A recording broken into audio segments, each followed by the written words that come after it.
let's get started on lab number 4.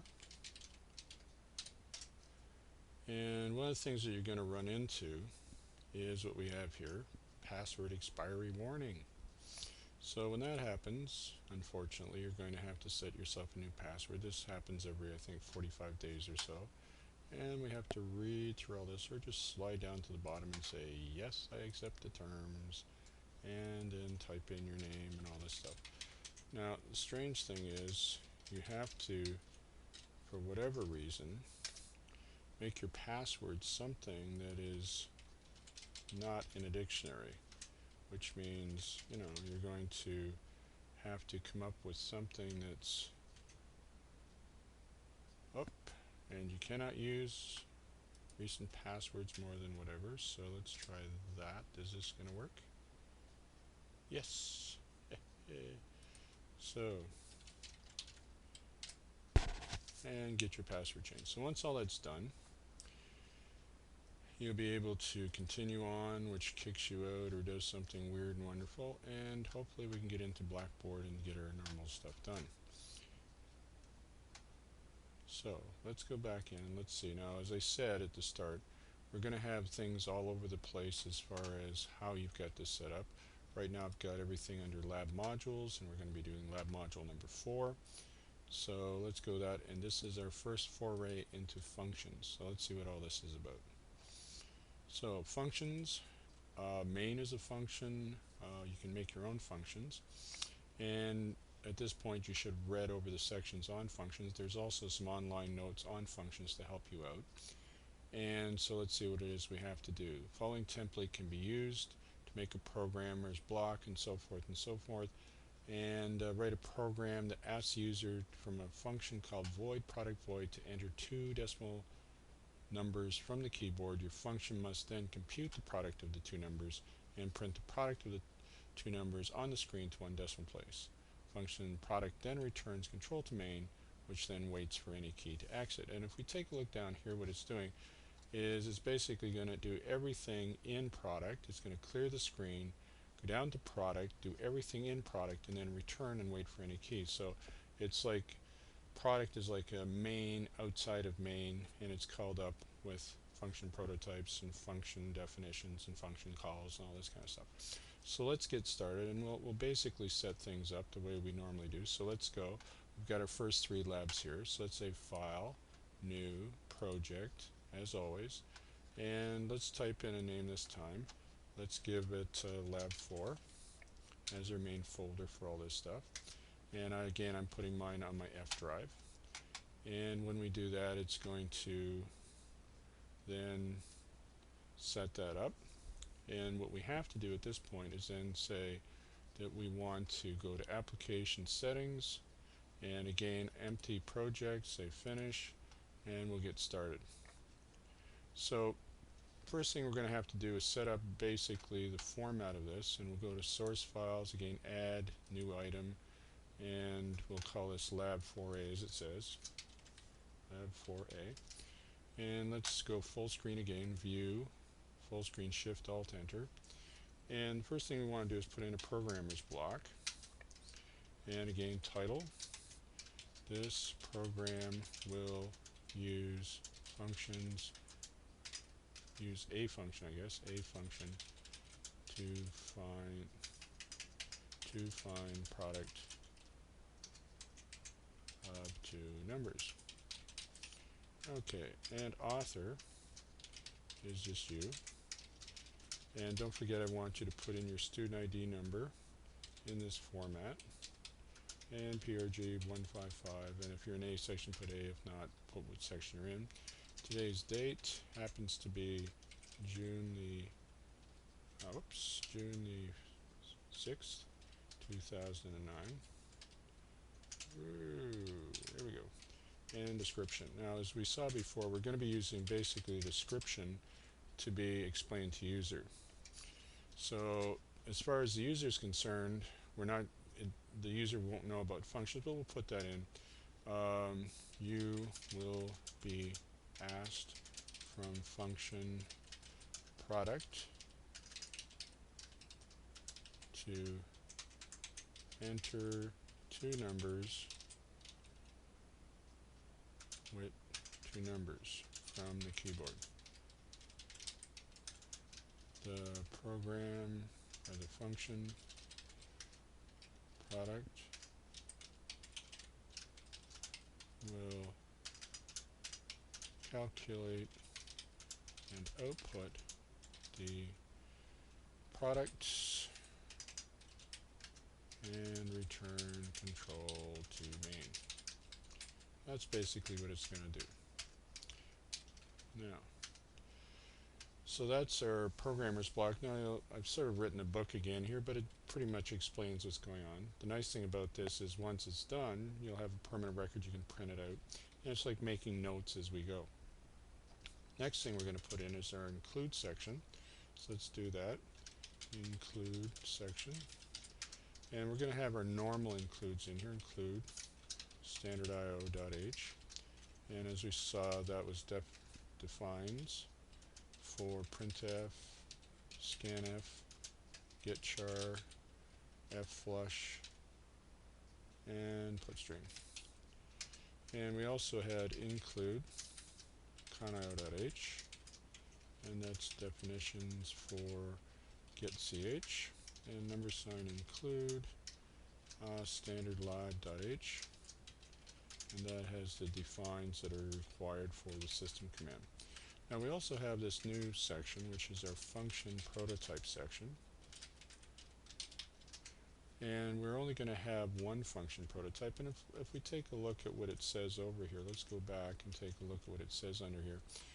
We're going to have a function called product. And there's only one function.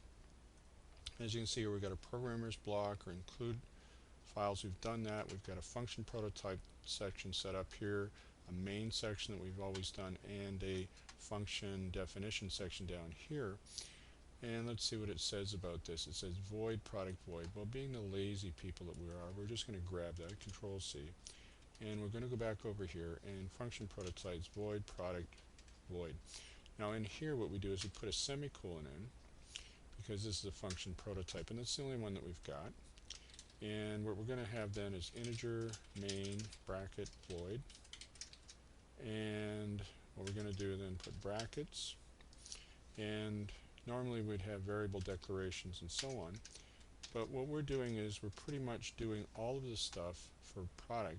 So let's just Control V that in here as well, and this will be a section after main, and we're going to call that, let me just slide down here a little bit, this is going to be our function definitions.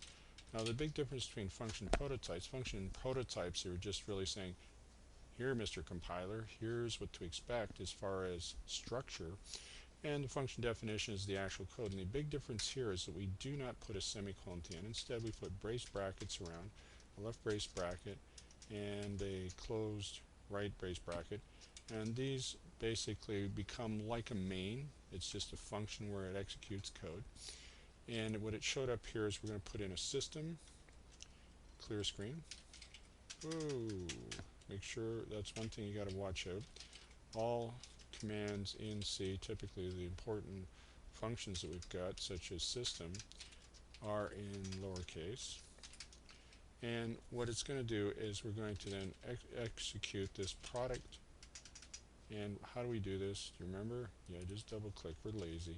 If you're having trouble with that, Control B. And this is what's called a function call. So there's three parts to a function. Function prototype that tells the compiler here's what kind of structure we're going to use. Function call that goes into main. Notice this has void in a couple places, this has void in a couple places, but when you call it up, you don't put the word void anywhere in the function call. What you're going to do is void means here nothing. This is the output side, and this is the way functions work. This is the input side, so nothing in, it's going to do its thing, and nothing's coming out of it. Now if something was to come out of it, we'd have to put a variable over here, a equals or something like that, where whatever type of function we call this would then grab what comes out of this function. We're not putting anything in the function, so what's inside the brackets is nothing. And then we're basically going to wait for any character to continue. Now I'm going to use a new system command, and that's pause. pause is kind of cool. It's a DOS command that basically says hit any key to continue. Now we've got this structure set up. Let's see what happens when we hit F5 just to run it. So let's run that up. It's compiling and doing all of its normal stuff, linking. And what it's going to do is it should basically just clear the screen, and when it's finished it will just say hit any key to continue. And that's what the system pauses. Press any key to continue, just as like I said. So when you have this thing set up properly, you can have empty functions. There's no code in here that's going to execute, because what's going to happen is it's going to clear the screen, hit this, and when it does that, it's going to actually go down, run this code, and there's nothing there now, hit this bracket, and come back to the system pause command. That's basically how it's going to work. So all we have to do is actually just write in here the code that's going to be executed when it hits this product function. It's just going to go down, execute whatever's here. Right now there's nothing, so it just came back and did the pause. But basically that's what it's going to do. So we're going to put the code that would normally go in main here, we're just going to put it in here. Let's take another look at what it is exactly we're supposed to do. We'll write a program that again enters 2 decimal numbers from the keyboard. Your function must then compute the product of the 2 numbers and print the stuff. The function then returns control to main. So it's basically doing everything that main would do. So let's go back and take a look. And what we've got, there's our main. That's it. 3 lines. Clear screen, run all this code, and come back and pause. So all the other stuff has to happen here. So here's what we're going to do. We're going to basically build our template. And our template, as you know, is variable declarations. That's what's going to come first. Next thing is get user, whoops, sorry, not get user input, explain to user. And after this, we're going to get user input. And we have to do some calculations. And we're going to generate some output. So that's basically the format here. Instead of doing everything, we could have done everything in main. But this is teaching us about functions. It's a way to modularize your code. And the reason you want to do that is if something screws up, you only have one module to fix, not a 1,000-line main or something like that where you have to figure out where everything's at. So once we've got this done, we just have to look at our program now, and we're sort of offloading everything that we put here into here. It's going to go down, do all this stuff, and come right back. So let's see what we have to do to make that work. Now the first thing we got to do is figure out what kind of variables and how many variables of that type we need, or various types. So let's go back and see what it says.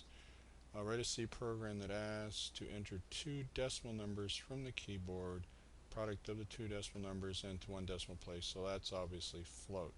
So it's going to enter 2 decimal numbers, so we're going to need 2 variables, one for each number that's coming in, and one probably for the product of these 2 numbers is going to get put out. So we need 3 floats. So let's go back, and under variable declarations, we're just going to say float. And I'm not very creative today. num1, comma, num2, comma, and let's put answer. And that's basically it. We're going to need 3 variables. And by declaring these, as we said before, what it's done is it's just set 3 spots aside in memory, which has got garbage in it or random stuff, because that's where they are. They're in random memory. Now, if you remember, to explain to user, all we're going to do is grab each one of these lines of our description and put those as put strings. Now notice we're already doing the system clear screen here. We could have actually offloaded that down as a complete explain to user, but all we really need is a bunch of put strings here, and if we count 4 plus the extra blank line, 5 put strings. So let's do that. Put string, a couple quotes like that, and as we saw before, you just go over here, highlight this line and part of the next line, Control C, Control V, 2, 3, 4, 5, and then we're just going to grab each of these lines as we did before, Control C, and once we Control C, we'll just pop it right in the middle between these 2 and just keep doing that until we have all 4 lines of code put into here.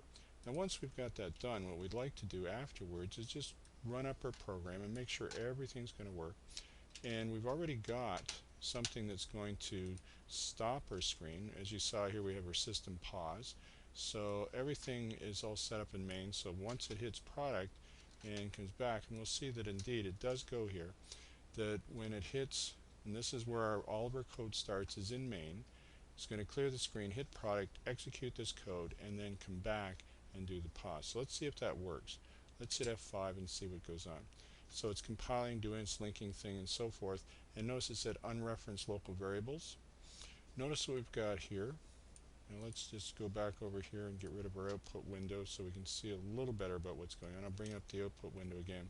So if you can take a look here, what's going on is it cleared the screen, then it went down to product, that's where it did these put strings, you will be blah blah blah, hit this put string here, and since there was no more code down to the bottom, it hit the bottom bracket and came up to the system pause that says press any key to continue.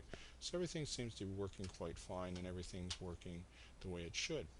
And this is what you should do from time to time, is check to make sure everything's set up that way. Now at this point we want to grab two numbers. Now we can do them on separate lines, and I'm going to do it that way this time. I'm going to say printf, and I'm going to say input a decimal number,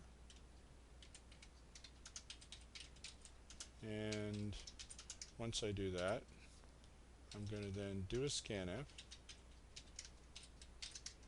quote %f, quote, comma, and again notice we've got our variables here and we don't have any variables declared in main. Control C, and don't forget we have to put that all important ampersand before we put that in, and so we're going to scan num1. Now in this form, one of the things we can do, since we have to input two decimal numbers, is just grab these two. Now we could have done all this with just a scanf, %f, but let's do it as two separate ones, and I'll show you why in a second. So this is going to be your get user input. Now we also learned a little bit about fflush, and fflush is something, fflush standard in, and what that does is it flushes the keyboard buffer. And I'm just lazy again, so I'm just going to grab this, Control C, and I'll put that same comment. Well, actually I don't have to do that. Whoops, what did I do here? Put an N there. Let's grab this whole line, Control C, and let's put that right before the scanf. And this is where you should put your fflush. Before you scan, you should flush the buffer to make sure there's nothing left over from before.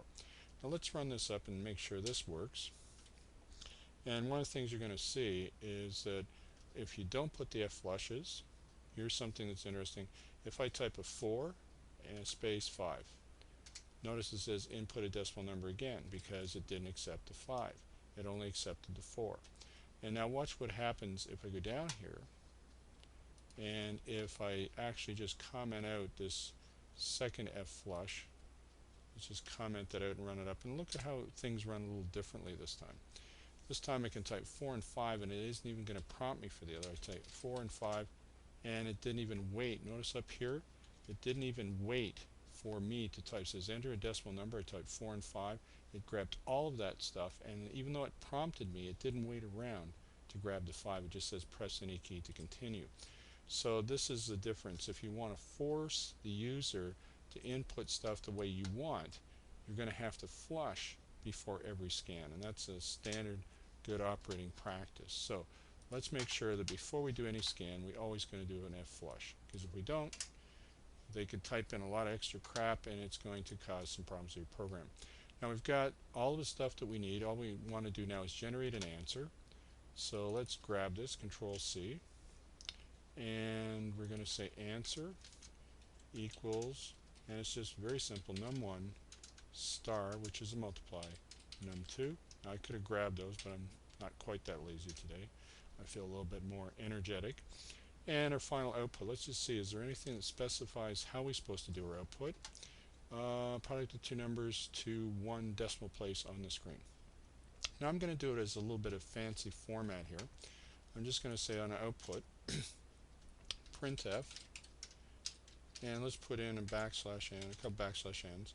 And what I'm going to do is a little bit different. What I'm going to do here is I'm going to say %.1f space x space %.1f space equals space %.1f quote comma. Now what we're saying here is we're going to put in three values. What we're going to do is we're going to put in obviously num1, Control C, so that's our first variable, and comma, and we're going to put in num2, and once we've got that in there, we're going to put in also comma, and we're going to put in answer. So we've got everything done in the right order. We've grabbed everything that we need. And here's the deal. When you say %.1f here, what it does is it's going to substitute whatever's in num1, whatever you've typed in here. If you type in a 5, this is a 5, the 5 is going to go there, then it's going to say x, 5x, and then if you happen to type a 2 in here, whoops, what did I forget to do? Haha, almost caught myself. Okay, this should be num2. We've got two different variables. I copied and pasted, but I didn't change the second variable. So we'd have num1 times num2, and num2, who knows what would num2 would be. But in this case, if we type 2 in for this guy, this will be 5 times 2 equals, and then it's going to actually give you 10 over here. So let's run that up and make sure it's going to work properly. You got to be always watching. And at some point in the future, I'll actually take you through how to trace through your code and do some troubleshooting and single stepping. So if I say 5 and space 2, it's not going to accept the 2 on that line because we're flushing the 2, remember. But if we type 2 here, it's going to say 5 times 2 equals 10. Notice it's got press any key to continue on the same line. That's a little awkward. So what we're going to do, just to fix that up, it's just a very quick fix, is that when we say print this here, we can put a \n to, well, let's put a couple \n's, but if we run it up this time, it's going to be a little bit neater. It's just going to move down that pause that's up there in main 5 and 2. It's going to say 5 times 2 equals 10, and that's a really nice looking format. Now before we're finished today, what we should do again for this particular program, edit, mark, and grab all this because you did all this hard work. Let's grab all this stuff, right mouse click over here, and let's put all of that as a comment right at the bottom of our program code. So /* control V, // and we're pretty much ready to continue on to the next bit of code. But just realize again what's happening is our main is very small. It says system clear screen when it hits product. It goes down here, executes every bit of stuff till it hits this bracket. Once it hits that bracket, then it returns, because all the products is complete, then it goes to the system pause, where it then holds the screen open. So hopefully if you've read over the stuff on functions, this hopefully will make some sort of sense. And notice we've got over here, and let me just bring up the magnifying glass so you can see this. This shows you the actual functions that you're working with. Right now we've got main, and which every program has, but we also can see that we've got a product function in here as well. So this screen off to the right actually shows us what functions you've got, and we're going to be developing a lot of functions as we go. So if all this is done, or when you get this done, then we'll continue on with the next part of our lab. Now that we've finished our first of two programs, the smart thing to do is actually grab as much stuff from here to create our new program. And we're just going to grab our programmers block and our include section, so we're going to control C that. Once we've done that, we're going to go from full screen back here, and let's make sure under file that we've done a save lab4a.cpp. Once that's done, then we're going to right mouse click, remove, not delete, just remove again, this from here. And when we say right mouse click, add new item, and what we're going to do is give it a name, lab4b, and when we hit enter, it actually remembers everything we did in the lab4 folder, and it knows that all of our source files, or it thinks all of our source files from now on, are going to be empty ones, which is great. It saves us a little bit of trouble. And we're just going to control V this in, and we've got already some code to work with that we don't have to type in again. So we're just going to build on this, and what we have to do now is read over our second program. It's not as straightforward as the first one. It's a little trickier, and so you should read some stuff over in your text. And let's take a look at what we have to do and then see about how we go about doing that. Okay, let's take a look, and this one is a little tricky. It says write a program that asks the user to input an integer. That sounds simple enough. Program triples a number and outputs a number in its triple. Okay, so we type in 5, gives us 15, type in 3, it gives us 9, that sort of thing. Now your program must have an integer function, not a void function, but an integer function this time called triple to perform the triple operation on the input number. So the thing that we had before was void, product, void. This is integer, triple, something. And we're going to find that we're going to have integer, triple, integer, and a variable inside. So this is going to be a little different. because if you read through it, you'll figure this out if you read your book a little bit. It says that the main function prompts the user to input an integer, so the main is going to get user input. Then triple is going to take that number, find the triple, and then send that tripled value back to main, and main is going to do the printout. So that means the integer function triple has to take a number in from main, triple it, and send that triple back to main for printout. So if you understand that and you read over your book about how to do this stuff, then it will make it a lot simpler to figure out. So let's take a look, and it shows us how this should be set up. It says, programmers block, function prototypes, and so on. Main clear screen, prompt the user for input, call the triple function to calculate the triple of the number, display the value in its triple, wait for a key to be pressed, and then the triple function goes here that does all that. Now, if we're really lazy, and we can grab all this as headers and put them into main. I'm not going to do that. I'm going to develop the code as I go. So let's go back, because I'm going to be trying not to be quite as lazy this time. So we've got this. So we have our function prototypes that we're going to need. Actually, just the one. So let's put in the title function prototypes.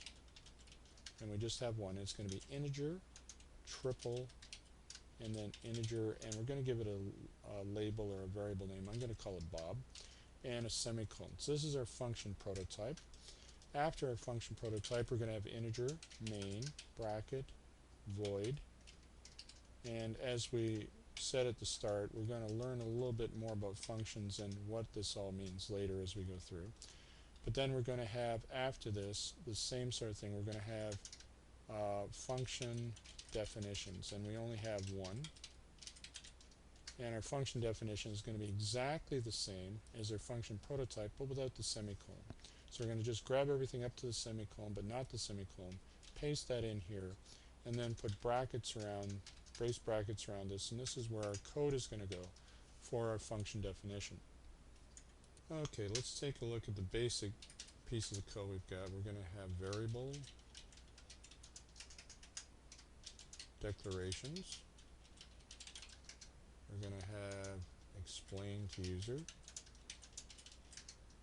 We're going to have, let's see what else we're going to have. Remember, get user input, that's right. And we're going to do calculations. And we're finally going to generate output. Now the actual calculation will be done in triple and it's going to come back, but we'll put that heading in here anyway.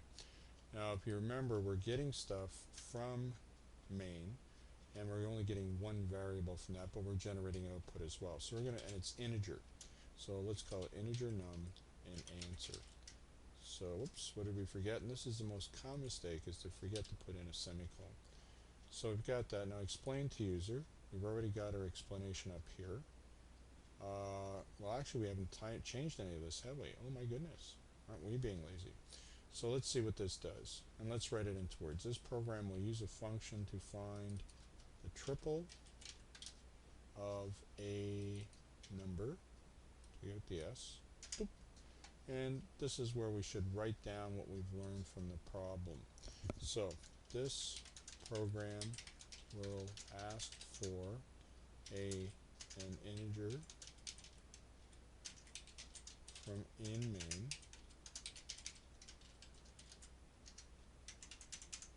Main will then pass this value to triple, which will calculate and return the triple value back to main for output. So that's basically what this code is going to do. So we can take those 4 lines now and explain to user. So we'll start off with, as we should do, system, clear screen. And we're going to have 1, 2, 3, 4, 5 put strings. And let's grab those.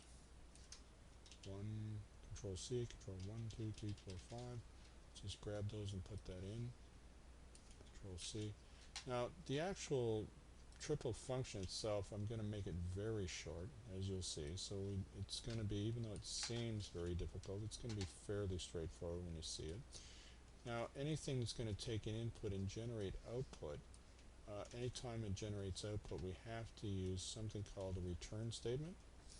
And we'll take a look at that shortly once we get that done. And here we go, Control V. So we've got our explain to user. Get user input is fairly straightforward. Printf input an integer to triple.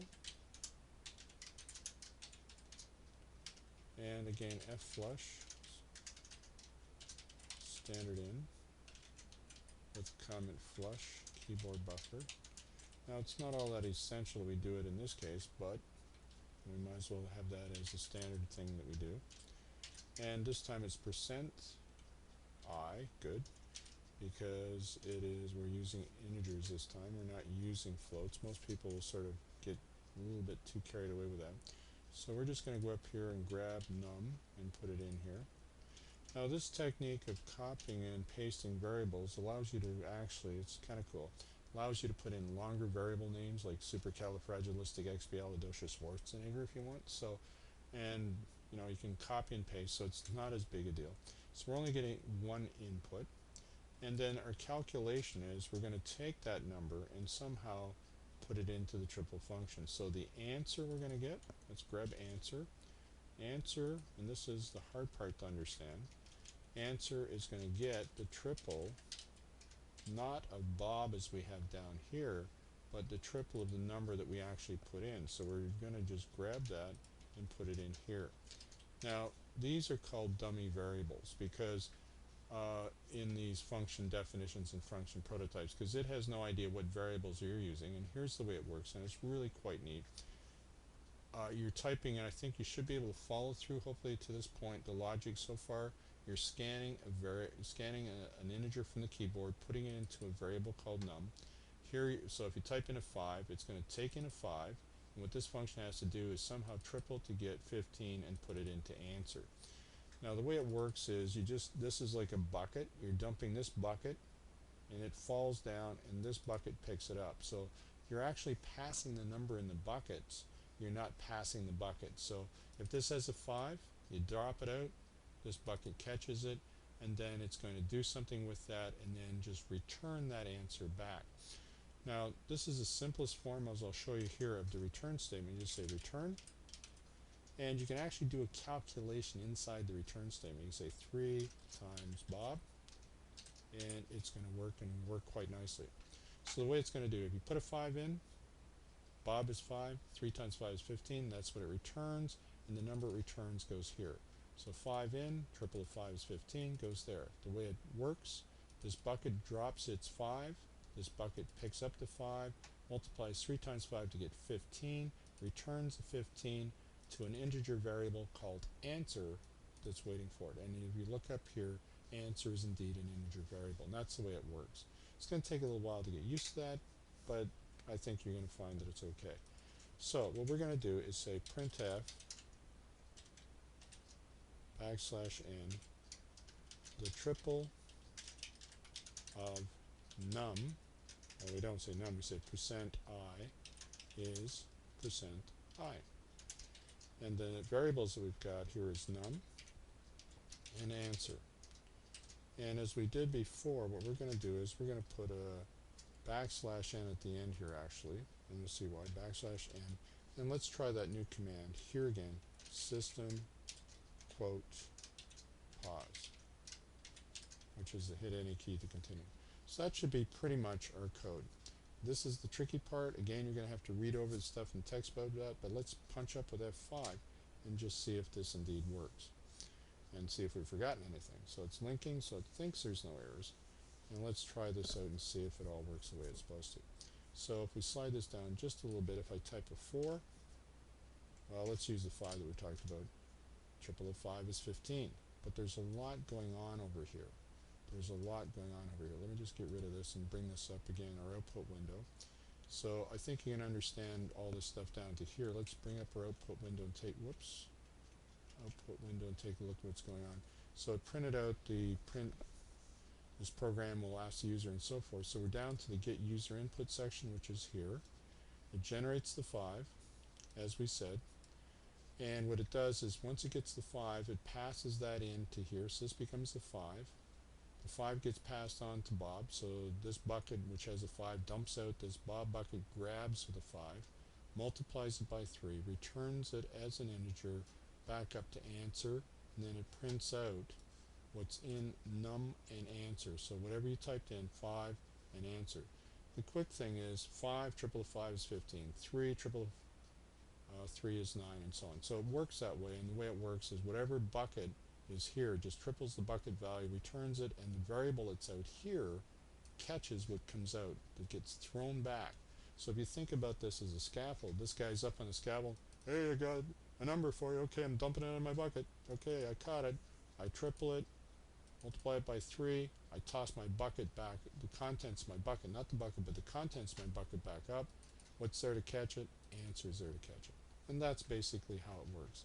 With a little bit of work with this and reading over functions and get your head around it, because functions are the hardest thing you're going to do this semester. Now before we finish, let's do what we always do. Let's run it up one last time. And let's grab the output. And once we grab the output, we're going to then paste it in, and then we'll be completely finished. So we'll just grab our output, right mouse click, edit, mark, grab this stuff here, and even though you see, and it seems like a very simple main line that would do this, it's not that simple as to what's going on. It's a little bit more complicated, and you'll see later why we do this, because what we're trying to do is finally simplify this. Again, go from full screen back here, say File, save Lab4 CPP to make sure it's saved, and basically that's the end of Lab 5. Or sorry, Lab 4. I'm getting ahead of myself. Anyway, I hope you read over the stuff on functions and get a better idea of what's going on so that you really appreciate this lab. So print this out, take a look at it, take a look at what's in the textbook, try and understand how the things move around and how things happen. I'll see you next time when we do actually do Lab 5.